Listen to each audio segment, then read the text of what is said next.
Hi hello welcome to our channel. నేను మీ సిరి. ఈరోజు మనం చెప్పుకోబోయే కథ వలపు వర్ణం పార్ట్ 83. ఇక ఆలస్యం చేయకుండా కథలోకి వెళ్దాం. సారీ విసు, రియల్లీ సారీరా. మనం ప్రేమించే వాళ్ళు మన ప్రేమని యాక్సెప్ట్ చేయకపోతే ఆ నరకం ఎలా ఉంటుందో నాకు తెలుసు. అర్జున్ ప్రేమలో నుంచి బయటికి రావడానికి 2 ఏళ్ళు కూడా సరిపోవట్లేదు. ఇంకా ఎన్నేళ్ళలో పట్టొచ్చు. నీకు ఆ బాధ ఉండకూడదు. అందుకే నిన్ను దూరంగా ఉండమంటున్నాను. నీకు బాధ తగ్గుతుంది అనుకుని వివిధ ఏడుస్తూ నిద్రపోయింది. సుధా ఇంటికి రాగానే, ఆంటీ, నేను వైజాగ్ వెళ్తున్నాను అని అన్నాడు విశ్వ. వచ్చి 2 రోజులు కూడా కాలేదు.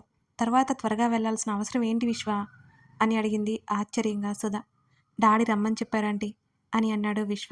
అదేంటి, మీ మమ్మీ విశ్వ వారం రోజులు ఉంటాడని చెప్పింది? సుధా అయోమయంగా అడిగింది కాస్త. ఇంపార్టెంట్ ప్రాజెక్ట్ అంట. అన్నీ నేనే కదా చూసుకుంటుంది. డాడీ త్వరగా రమ్మని చెప్పారు. బహుశా మమ్మీకి తెలియకపోవచ్చు అని కూడా చెప్పాడు. అవునా, ఉంటావేమో అనుకున్నాను విశ్వ. వివితో చెప్పావా మరి అని అడిగింది సుధ. లేదాంటీ, తను నిద్రపోతుంది. మీరు లేచిన తర్వాత చెప్పండి. తనను డిస్టర్బ్ చేయడం ఎందుకు అని అడిగాడు. లేస్తే నిన్ను వెళ్ళనివ్వదు అనే కదా నువ్వు చెప్పకుండా వెళ్ళిపోతున్నా అని నవ్వుతూ అడిగింది సుధ. అవునంటీ, అస్సలు వెళ్ళనివ్వదు నవ్వుతూ అన్నాడు విశ్వ. అది సరే, వివిధ విషయంలో నిర్ణయం ఏమిటి? చెప్పేసి వెళ్తే ప్రశాంతంగా ఉంటాను అని అన్నది సుధ. ఆంటీ ప్లీజ్ అర్థం చేసుకోండి. మేమెప్పటికీ ఫ్రెండ్స్. సుధా భుజాల చుట్టూ చేయి వేసి సర్ది చెప్పాడు విశ్వ. మీరు ఇలా చెప్తే నేనేం చేయనిక? వివిధ మనసులో ఏముందో తెలిస్తే నీకు అభ్యంతరం ఏమి లేదు కదా అని అడిగింది. ఆంటీ, వివిధని అడిగి ఇబ్బంది పెట్టకండి. తనకి ఆ అభిప్రాయం లేదు అని అన్నాడు. సరే అంది ముభావంగా. అంకుల్కి చెప్పండి, వెళ్ళొస్తాను అని అన్నాడు. జాగ్రత్త విశ్వ. ఒకసారి వివిధ రూంలోకి వెళ్ళి వివిధని కల్లారా చూసుకుని వెళ్ళిపోయాడు విశ్వ. అర్జున్ ఆకృతి ఇంటికి వెళ్ళేసరికి సుమిత్ర హాల్లో ఉంది. అమ్మమ్మ, నువ్వెప్పుడొచ్చావు అడిగింది సుమిత్రని చుట్టుకుంటూ. నవ్వుతూ పక్కనే కూర్చున్నాడు అర్జున్. ఉదయమే వచ్చానులేవే. మీ ఇద్దరు గుడికి వెళ్ళారట కదా, మంచిది అని అంది సుమిత్ర. అవును అంది ఆకృతి నవ్వుతూ. నాని, నువ్వు సాయంత్రంకి వస్తావు అంది మీ అమ్మ. అదా, ఈ దెయ్యం ఉంది కదా, అనవసరంగా ఆఫీస్కి వచ్చి వర్క్ చేయనివ్వకుండా డిస్టర్బ్ చేస్తుంది. ఇక ఇంటికి వచ్చేసాను అన్నాడు. నేనేం చేశాను అని అడిగింది కోపంగా. పని చేసేటప్పుడు కదిలించడమే కాకుండా నానిని కోప్పడతావు అంది సుమిత్ర. నమ్మండి, బావ చెప్పేవే నమ్మండి. మూతి తిప్పుకుంటూ లేచి వెళ్ళిపోయింది ఆకృతి. నేను ఫ్రెష్ అయ్యి వస్తానమ్మా. సరే నాని, త్వరగా భోజనం సమయం దాటిపోతుంది అంది సుమిత్ర. అలాగే అని నవ్వి వెళ్ళిపోయాడు. సుమిత్ర ఎందుకు వచ్చిందో అర్జున్కి సూచాయిగా తెలుసు. కానీ ఇంటిలో ఎవరిని హర్ట్ చేయకుండా పెళ్ళి ఎలా వాయిదా వేయాలి అతను ఆలోచిస్తున్నాడు.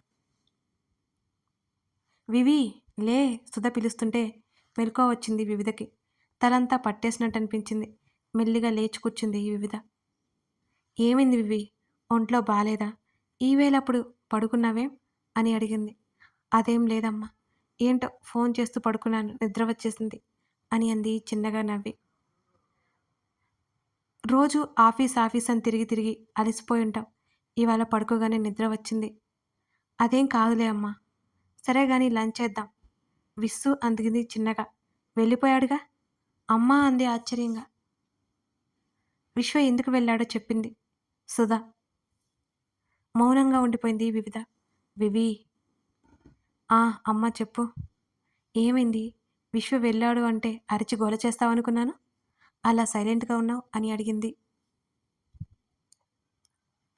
అమ్మా, అందరూ ఎప్పుడూ మనతో ఉండలేరు కదా, వాళ్ళకి వాళ్ళ పర్సనల్ లైఫ్ ఉంటుంది కదా అని అంది వివిధ. ఏమిటోనే, ఈ మధ్య నువ్వు చాలా మారిపోయావు అంది సుధా. చిన్నగా నవ్వింది వివిధ. సరేరా, భోజనం చేద్దాం. ఈవినింగ్ అయింది. వైజాగ్. అదేంటి విశ్వ, ఇంత సడన్గా వచ్చావు? సుధా ఆంటీకి ఇంకొక వారం రోజులు ఉంటావని చెప్పాను అని అడిగింది కవిత అయోమయంగా. వర్క్ ఉంది మమ్మీ, సో రావాల్సి వచ్చింది. టైట్గా ఉంది. ఓకే, వెళ్ళి రెస్ట్ తీసుకో. కాఫీ ఇవ్వనా అని అడిగింది. వద్దు మమ్మీ, డైరెక్ట్గా డిన్నర్ చేస్తాను అని చెప్పి రూమ్లోకి వెళ్ళిపోయాడు విశ్వ. ఎన్నో రోజులైపోయిందని ఆఫీస్ నుంచి విశ్వ వాళ్ళ ఇంటికి వచ్చాడు అదరు. విశ్వ వచ్చిన సంగతి తెలియదు అతనికి.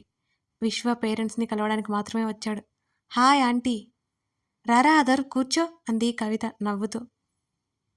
సహన ఎలా ఉంది అని అడిగింది. కన్సీవ్ అయింది అన్న విషయం చెప్పాడు. చాలా సంతోషపడిపోయింది ఆవిడ. విశ్వ ఇప్పుడే వచ్చాడు అంది. హైదరాబాద్ వెళ్ళాడు కదా ఆంటీ! ఆశ్చర్యంగా అడిగాడు అదర్. ఆ పనుందని వచ్చేశాడు.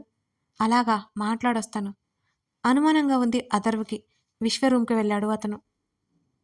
నాని మీరు చెప్పిన 2 ఏళ్ళు కాదు 2.5 ఏళ్ళు గడిచింది.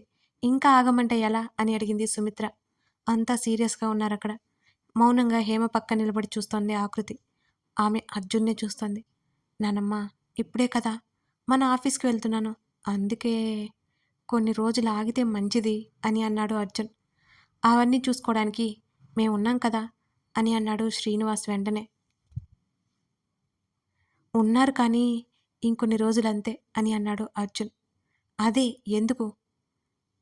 మావయ్య నేను వద్దన్నాను అని వెంటనే చెప్పింది ఆకృతి. అందరి చూపు ఆకృతి వైపుకి మళ్ళింది. ఎందుకు వద్దన్నావే అని అంది సుమిత్ర. అది అది అమ్మమ్మ ఎందుకంటే ఆపవే అబద్ధాలు నేర్చుకున్నావు. మధ్యలో నువ్వు రాకు. నాని నీ సమస్య ఏంటి? ఎందుకు వద్దంటున్నావు? నువ్వు ఆ అబ్బాయివి. నీకు బాగానే ఉంటుంది. అక్కడ ఆడపిల్ల రాది. అందులోనూ మీ అత్తయ్య మావయ్యకి ఏం సమాధానం చెబుతావు? అని అడిగింది సుమిత్ర. 2 నిమిషాలు ఆలోచించి మావయ్య ఇంకో 6 నెలలైనా టైం ఇవ్వండి. ఆ తర్వాత మీరు ఏదంటే అది అని రిక్వెస్ట్ చేస్తూ అన్నాడు అర్జున్. నువ్వు సరైన సమాధానం చెప్పలేదు అర్జున్. నీ కారణాలేంటి?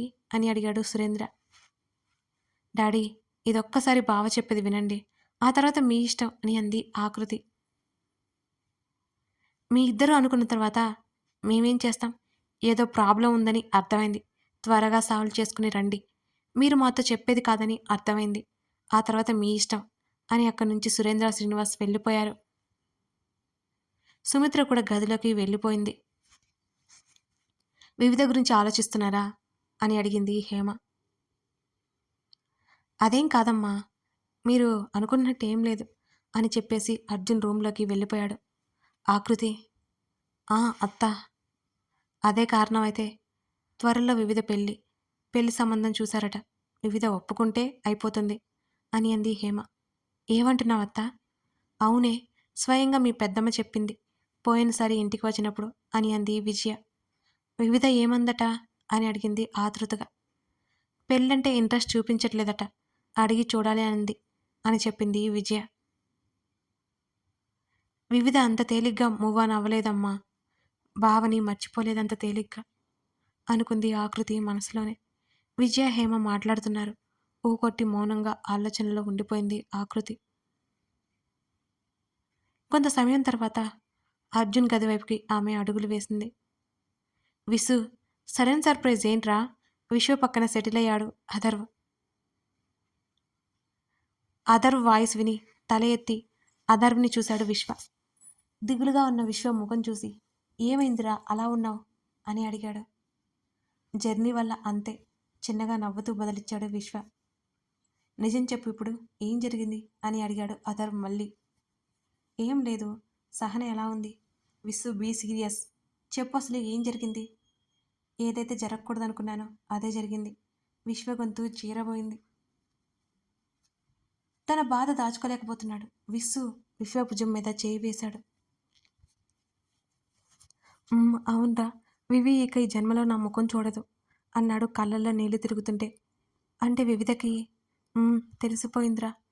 ఏమన్నది? తను నన్ను యాక్సెప్ట్ చేయలేనని చెప్పింది. నాకేం బాధలేదు కానీ కనీసం స్నేహితుడిగా కూడా ఉండొద్దు అంది. ఈసారి అతని కన్నీళ్ళు దాగట్లేదు. తను విశ్వతో పరిచయమైన దగ్గర నుంచి విశ్వాకి వివిధ ఎంత అపురూపమో బాగా తెలుసు అథర్వకి. విశ్వ బాధ చూడలేకపోయాడు. విస్సు అని విశ్వ భుజం మీద చేయి వేశాడు అథర్వ్. వివిని చూడకుండా మాట్లాడకుండా నా వల్ల కాదురా. అసలు ఉండలేను. భారమైపోతుంది మనసంతా. ఈ పెయిన్ చాలా కష్టంగా ఉంది అన్నాడు ఎర్రబడిన కళ్ళతో విశ్వ. కూల్ విసు కొంచెం టైం ఇస్తే వివిధ సెట్ అవుతుంది సర్ది చెప్పాడు అథర్వ్. నోరా, నా ఇంటెన్షన్ అది కాదు. తన ప్రేమని నేను కోరుకోవట్లేదు. తన హ్యాపీనెస్‌ని కోరుకుంటున్నా. అసలు ఎప్పటికీ తెలియకూడదనుకున్న విషయం తెలిసిపోయింది. ఇవి డైజెస్ట్ చేసుకోలేకపోతుందిరా. తనకి విషయం తెలిసాక తను ఇంతకు ముందులా ఉండలేదు. అందుకే నేను వచ్చేసాను అన్నాడు విశ్వ. విసు, ఎలాగో తెలిసిపోయింది కదా! నువ్వేంటి తెలుసు తనకి. కాబట్టి నీ లవ్ చూపించు. డెఫినెట్‌గా అర్థం చేసుకుంటుంది అని అన్నాడు అథర్వ్. నో అథర్వ్, వివిధని ఇబ్బంది పెట్టలేను నేను అని విశ్వ అన్నాడు. ఇప్పుడెలారా మరి? తెలియదు. నువ్వేం ఆలోచించుకో. ఏది కరెక్ట్ అనేది. నీ దగ్గర కంటే ఎక్కడ వివిధ సంతోషంగా ఉండలేదు. అది మాత్రం చెప్పగలను అని అన్నాడు అథర్వ్. లేదురా, మీ ఆలోచన తప్పు. వివిధకు ఉన్న ఉనికే కష్టంగా ఉంది అన్నాడు ముఖం తిప్పుకుని. విసు, అలాంటిదేమీ ఉండదు. వివిధ ఆలోచన ఏంటి అనేది ముందు తెలుసుకో. అర్థమైందిరా, విరక్తిగా నవ్వాడు విశ్వ. నగరమంతా చీకట్లు ముసురుకుంటున్నాయి. ఆకాశంలో నక్షత్రాలు వీధి లైట్లలా మినుకు మినుకుమంటూ మెరుస్తున్నాయి. బావా, బాల్కనీలో ఉన్న అర్జున్ దగ్గరికి వెళ్ళింది ఆకృతి. ఆమెని చూశాడొకసారి. Thank you. ఆకృతి చేతిని తన చేతిలోకి తీసుకున్నాడు. తన చేత్తో సహా అతని చేతిని చెంప మీద పెట్టుకుంది. ఆమెను దగ్గరికి తీసుకున్నాడు. ఏమైంది బావా? అతని ఆలోచనలు చూసి అడిగింది. నథింగ్. నల్లదనాన్ని కప్పుకున్న ఆకాశాన్ని చూస్తున్నాడు. అతని భుజం మీద వాలి కళ్ళు మూసుకుంది ఆకృతి. సారీనే అన్నాడు అర్జున్. తల ఎత్తి చూసింది అతన్ని. ఏం చేయాలో తెలియట్లేదు అని అన్నాడు అర్జున్. ఏమైంది బావా? ఆమె కంగారు పడుతూ అడిగింది. నువ్వు అనుకుంటున్నావా పెళ్ళి వద్దన్నా అని? నోనో బావా, నువ్వేం థింక్ చేస్తున్నావో తెలుసుకోలేను అనుకుంటున్నావా? Don't worry. అతని చేతిని ముద్దు పెట్టుకుంది ఆకృతి. ఎన్ని రోజులు ఇలా తెలియట్లేదే. కానీ వివిధ అని ఆగిపోయాడు అతను. ఎన్ని రోజులైనా సరే. అతని నడుము చుట్టూ చేతులు వేసి అతని భుజం దగ్గర తలానించింది ఆకృతి. లేదు లేదు, నిన్ను బాధ పెట్టాలని అనుకోవట్లేదు. నానమ్మ చెప్పే వరకు నీ గురించి థింక్ చేయలేదు నేను అని అన్నాడు ఆమెను దగ్గరికి తీసుకుంటూ అర్జున్. నువ్వెలా ఆలోచిస్తావు? నేను ఏం బాధపడట్లేదు. అయినా నాకెందుకు బాధ? నీతోనే ఉంటాను. ఇక నిన్ను మిస్ అయిన ఫీలింగ్ ఏం లేదు. పెళ్లి జరిగితేనే మనం కలిసి ఉన్నట్ట, సంతోషంగా ఉన్నట్టు కాదు కదా బావా. నువ్వు నాలో నిండిపోయావు బావా. నువ్వు నాకు దగ్గరలో ఉంటే చాలు. నీ మనసులో నేనున్నాను కదా, అదే చాలు అని అతని చేతిని తన హృదయం దగ్గర పెట్టుకుంది ఆకృతి. ఇంకేం మాట్లాడలేదు అతను. ఆమె తల మీద అతను ముద్దు పెట్టుకున్నాడు. ఎందుకో తెలియట్లేదు. అతనికి వివిధ బాధపడుతున్న ఫీలింగ్ కలుగుతోంది. కానీ ఇలా ఎన్ని రోజులు ఆకృతి బాధపడదా? అతని మనసు ప్రశ్నిస్తోంది. అతని మెడ చుట్టూ చేతులు వేసి అతని మెడ దగ్గర తల పెట్టుకుంది. ఆమె చుట్టూ చేతిని వేసి దగ్గరికి తీసుకున్నాడు అతను. కొంత సమయం తర్వాత ఆకృతి నుంచి దూరం జరిగి నేను వివిధ దగ్గరికి వెళ్ళొస్తానే ఒకసారి అన్నాడు. ఏమీ అడగలేదు అతన్ని. ఎందుకు అని అడగవా? వచ్చిన తర్వాత నువ్వే చెప్తావు కదా బావా. నీకొకటి గుర్తులేదు. వివిధ నాకు అక్క. తను హ్యాపీగా ఉండాలి అని కోరుకుంటాను అని అంది కళ్ళల్లో నీళ్లు తిరుగుతుంటే ఆకృతి. ఆకృతి తల నిమిరాడతను. నీకు మామయ్య కూతురు, అది మర్చిపోకు. తను మన కుటుంబం అని అంది ఆకృతి. ఎందుకు చెబుతున్నావు అని అడిగాడు. నా నిర్ణయం పొరపాటైతే ఏం చేస్తావు అని అడిగింది. ఆకృతిని చూశాడు అయోమయంగా. కాదంటావు, బ్రతిమాలతావు, వినకపోతే తిడతావు, లేకపోతే బెదిరిస్తావు. తను నేను ఒకటే కదా. మా బంధానికి నీకు ఒకటే దూరం. కాకపోతే మనసుతో ముడిపడిన బంధం మంది. అంతవరకు తను నేను ఒకటే. ఇంకెలా చెప్పాలో నాకు తెలియట్లేదు బావా అని అంది. నీ చిన్ని బుర్రని, నీ చెట్టి మనసుని కష్టపెట్టుకోకు. ఆకృతి చెంప మీద చేయి వేశాడు ఆమె మాటలు అర్థమైనట్టుగా. సన్నగా నవ్వింది. ఆమె కంటి కొన ఉన్న కన్నీటి చుక్కని తుడిచాడు. వివిధ దగ్గరికి బయలుదేరాడు అర్జున్. అక్కడే చైర్లో కూర్చుంది. ఆగకుండా కంట్లో నుంచి వచ్చిన కన్నీటిని తుడుచుకుంది. చైర్లో వెనక్కి వాలి కళ్ళు మూసుకుంది. చలి పడుతుంటే చుట్టూ స్కార్ఫ్ కప్పుకొని కూర్చుంది ఆకృతి. కథ కొనసాగుతోంది. లైక్ చేయడం మర్చిపోకండి. అలాగే కామెంట్ చేయండి. Thank you for watching this video. మరో ఎపిసోడ్తో మళ్ళీ కలుద్దాం.